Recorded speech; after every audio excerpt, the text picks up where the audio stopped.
My wife cheated on me with my brother. What's worse than losing the person you love? Losing them to someone you trusted with your life. It started innocently enough. Emily had been acting a little distant lately, the kind of distance that could easily be explained away. Work stress, tiredness, family obligations.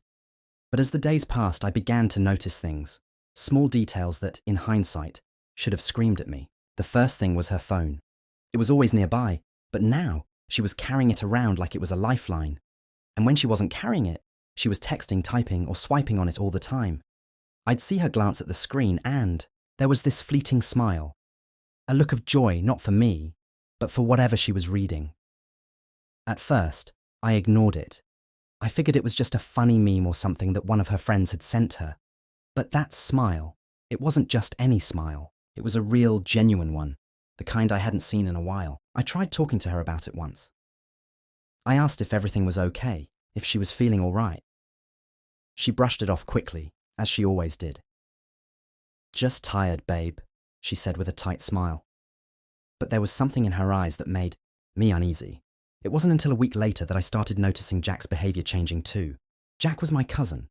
We'd known each other since high school, had shared everything, good, bad, and everything in between. But lately, he'd been cancelling our plans more often. Poker nights, weekend beers, he had some excuse ready every time. "I've got work," or "I'm just too tired tonight." At first, I thought maybe he was going through a rough patch, but something about his tone made it seem different, like he was hiding something. The worst part was how natural it felt for him to dodge our plans. Jack wasn't like that. If anything, he was the one who'd push to get together, to make sure we stayed close. But the distance was growing. It wasn't just the frequency of cancellations. It was the way he avoided looking me in the eye, how he never stayed around for long. He seemed nervous. Then came that fateful night. I had just finished putting the kids to bed and was heading down to the living room when I found Emily sitting on the couch. Her phone was in her hand and she was smiling at it. But it wasn't just any smile. It was a look of joy, a look I hadn't seen in weeks, maybe months, the kind of smile that made her look younger, carefree, like she used to before the kids, before the weight of life started to settle in. "Who's that?" I asked, trying to sound casual as I leaned against the doorway. She looked up, startled, and quickly locked the screen. "Oh, it's just a group chat with the girls," she replied, her voice light, but the tension in her shoulders betrayed her. I didn't buy it. That smile, it didn't belong to a conversation about dinner plans or work gossip. I could feel the pit in my stomach growing, but even then I told myself I was being paranoid. She was my wife. She would never betray me. That was the night I stopped trusting my gut. The next few days were uneasy. Something had shifted between Emily and me, even if she didn't acknowledge it. I couldn't shake the feeling that her explanation about the group chat was a lie. I started noticing more things, small details that, on their own, seemed insignificant, but together painted an unsettling picture. For one, Emily became more secretive with her phone. If I entered the room while she was on it, she'd lock the screen instantly or place it face down on the table. It was a reflex, automatic, like she didn't even realize she was doing it. Then there were the sudden errands. She'd disappear for hours on weekends, claiming she needed to go grocery shopping or run to the mall. Normally, I wouldn't have thought twice about it. But when I checked the pantry after one of her supposed shopping trips, I found it suspiciously empty. I started paying closer attention. One evening, while she was in the shower, I decided to check her phone. It felt wrong, invading her privacy like that. But the knot in my stomach wouldn't let me rest. I told myself it was probably nothing, that I was just being paranoid. But the moment I unlocked her phone, my heart dropped. The first thing I saw was a message from Jack. "I miss you." It was simple, short. But those 3 words hit me like a freight train. For a second, I couldn't breathe. My chest felt tight, and my hands shook as I scrolled up to see the rest of the conversation. Most of it was casual, banter about random topics, updates about their day. But then there were messages like, "Last night was amazing. Can't stop thinking about you.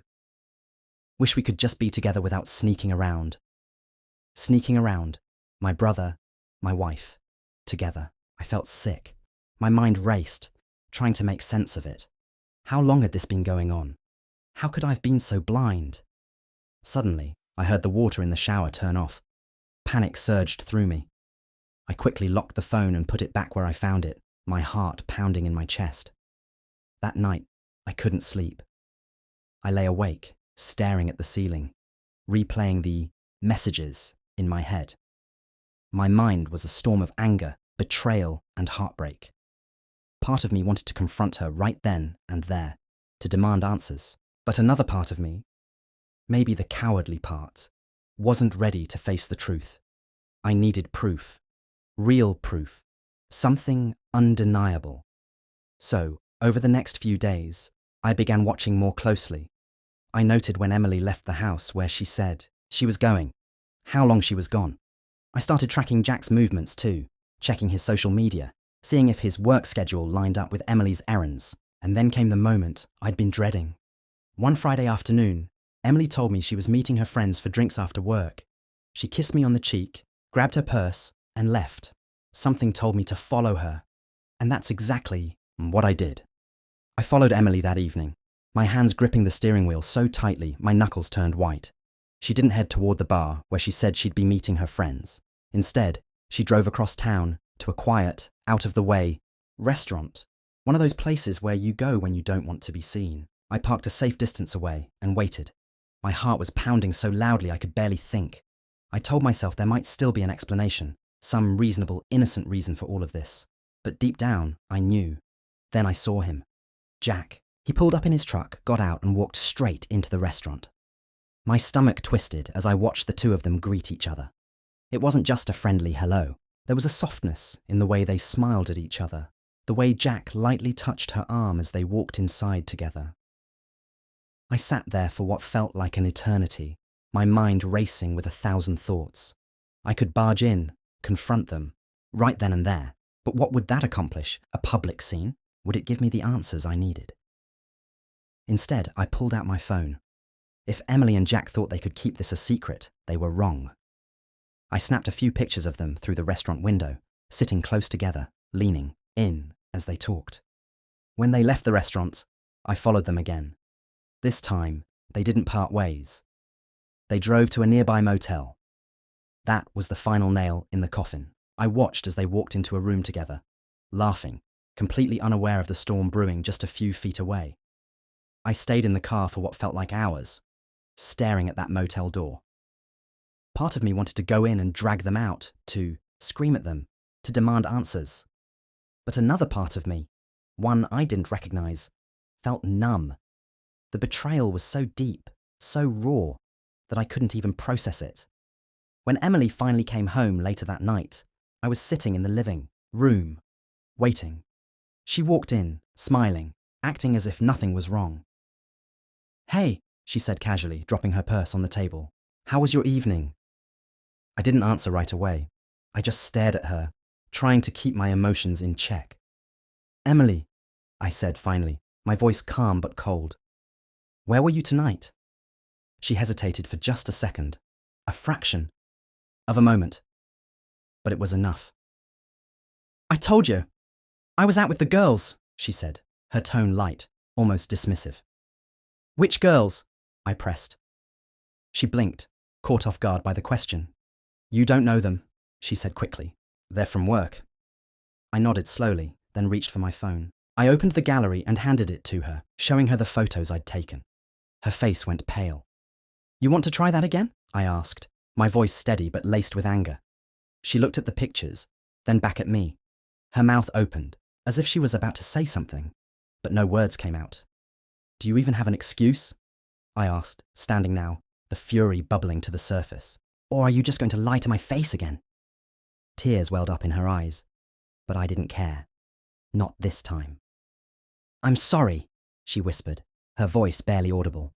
"Sorry?" I snapped. "That's all you have to say? You've been sneaking around with my brother, and all you can say is sorry." She broke down then, sobbing, but I didn't feel any pity for her, Not after what she'd done. Pack a bag, I said, my voice cold and final. I want you out of this house tonight. Emily's sobs echoed through the house as she stood frozen in the living room. I didn't care. My resolve was set. After everything I'd seen, after the lies and betrayal, there was no going back. You don't mean that, she stammered, tears streaming down her face. I crossed my arms, my expression unflinching. Oh, I mean it, Emily. You've been cheating on me with my brother, or no less, and you thought you'd just walk back in here like nothing happened. Pack your bag. She hesitated for a moment, as if she was waiting for me to soften, to take it all back. When she realized I wasn't going to, she turned and trudged upstairs. As she packed, I sat down on the couch, trying to calm my racing mind. Anger, betrayal, sadness. It all hit me at once, like a tidal wave I couldn't stop. This was the woman I'd built a life with, the mother of my children, and she'd destroyed everything we had. When she came back downstairs, her small suitcase in hand, she looked at me with pleading eyes. What about the kids? She asked softly. They stay here. With me, I said firmly. You can see them, but only on my terms, and you better believe this will all come out in the divorce proceedings. She winced at the word divorce. For a brief moment, I thought she might argue, try to fight for a second chance. But she didn't. She just nodded, her shoulders slumping in defeat. Where will you go? I asked, though I already knew the answer. Jack's, she muttered, barely meeting my gaze. The fury boiled up again. Of course she'd go to him, the man who'd pretended to be my brother. My confidant. They deserved each other. She left without another word, the sound of the door closing behind her feeling both like a final blow and a weight lifting off my shoulders. The next morning, I made a decision. Jack needed to know I wasn't letting this slide. I drove to his house, gripping the steering wheel so tightly. My hands hurt. My head swirled with everything I wanted to say to him. How dare he? How could he do this to me, to our family? When I pulled into his driveway, he was outside, casually washing his truck as if nothing in the world was wrong. The sight of him, so carefree, made my blood boil. Hey man, he called out, flashing me that same easygoing grin he always had. For a moment, I wondered if he thought I didn't know.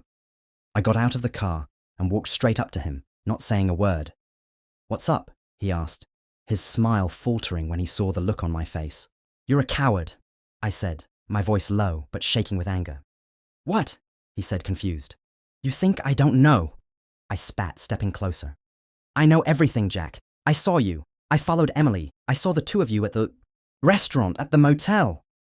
His face turned pale, and he dropped the sponge he was holding. Listen, No, you listen, I cut him off, my voice rising. You were my brother, Jack. I trusted you with everything. And this is how you repay me? By sneaking around with my wife. He started to stammer an excuse, but I wasn't interested in hearing it. You've destroyed everything, I said. Our friendship, my marriage, my family. I hope she's worth it, Jack. Because you're dead to me now. I didn't wait for a response. I turned and walked back to my car, slamming the door shut behind me. As I drove away, I saw him standing there, looking like the pathetic excuse for a man he truly was. The confrontation with Jack left me feeling raw, but the fallout with the rest of the family was just beginning. It wasn't just Emily and Jack who had betrayed me. There were ripples spreading to everyone connected to us. That evening, I decided it was time to call my parents.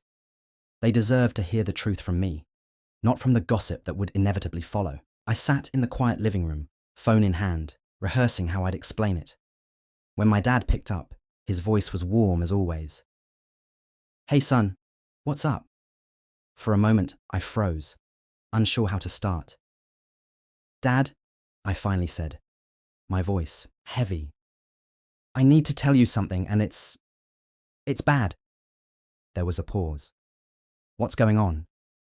His tone shifted, now tinged with concern. Emily and Jack. I trailed off, choking on the words. Saying it out loud made it feel even more real. They've been having an affair for months. The line went silent.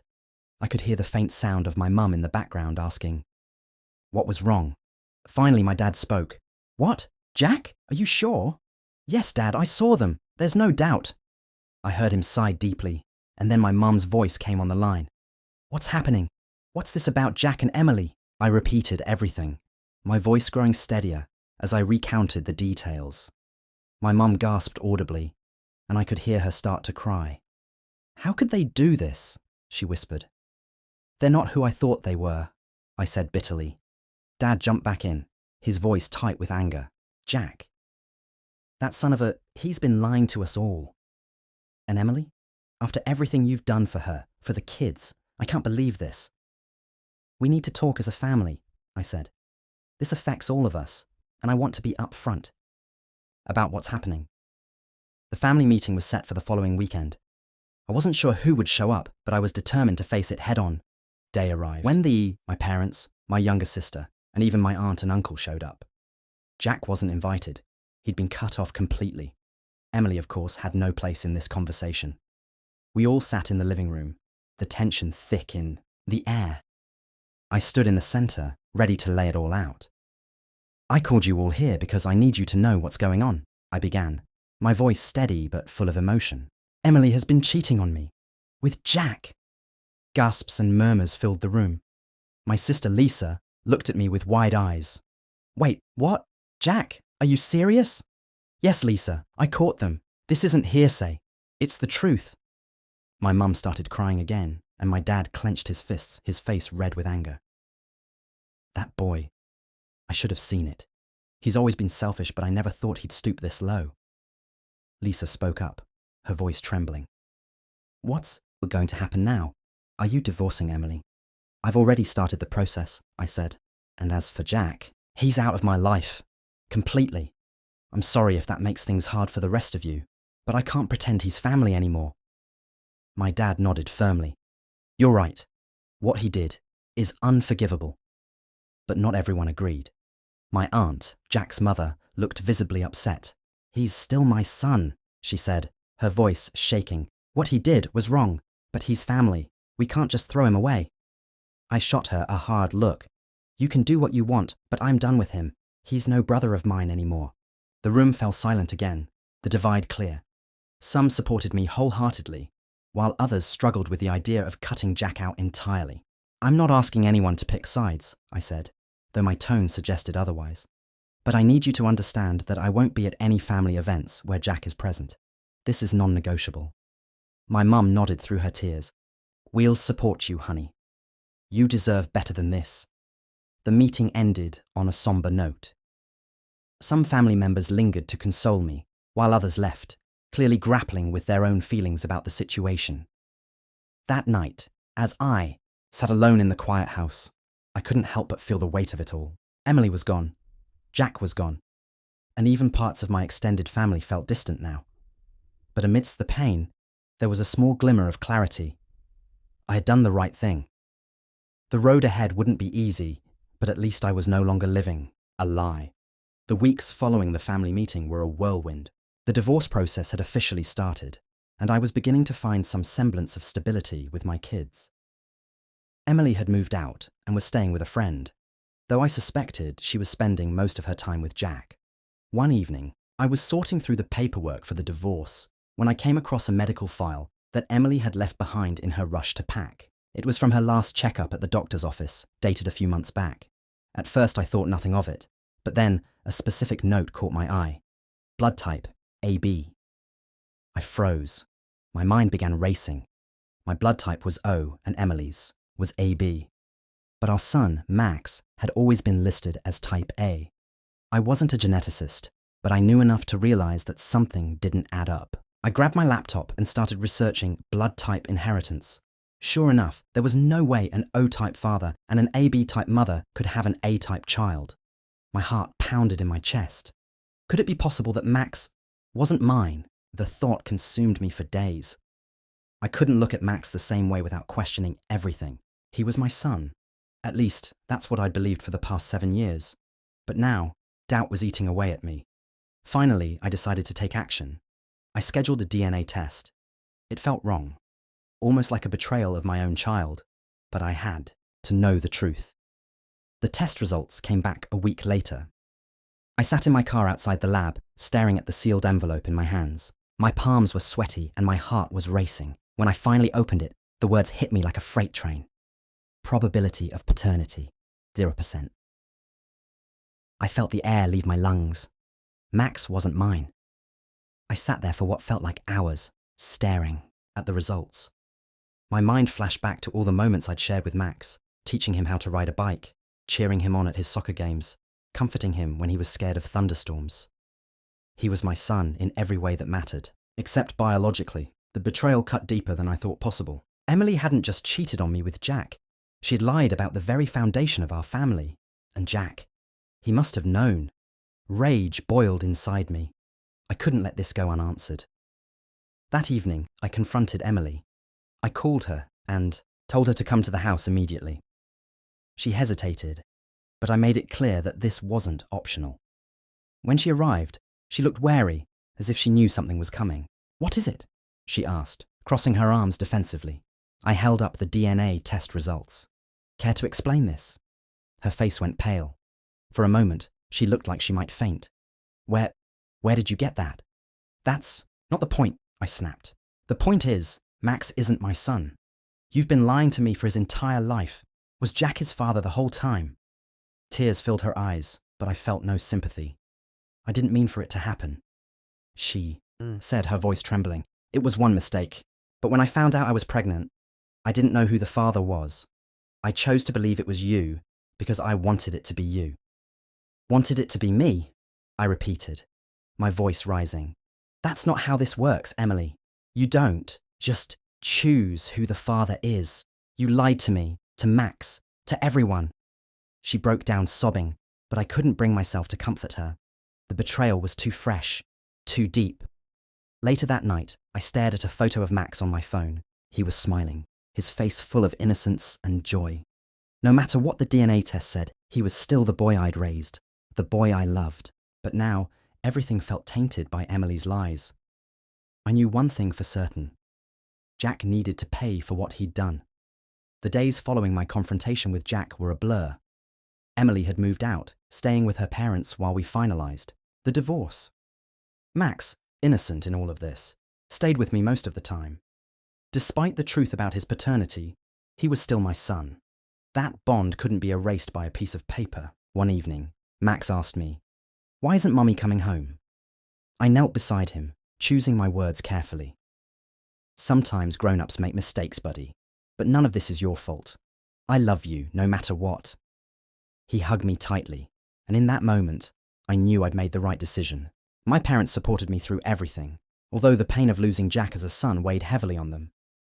"We're proud of how you're handling this," my dad said one day, "but don't let it harden your heart." It wasn't easy, but I focused on building a new life for Max and me. Therapy helped me process the betrayal and grief. I started going to the gym, picking up hobbies I'd neglected, and spending more time with friends. As for Emily, our divorce was finalized quickly. She and Jack were left to deal with the fallout of their choices.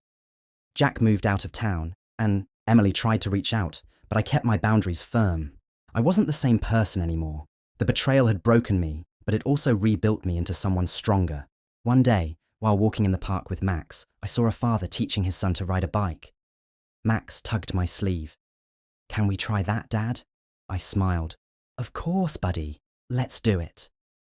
In that moment, I realized life moves forward, and so would I.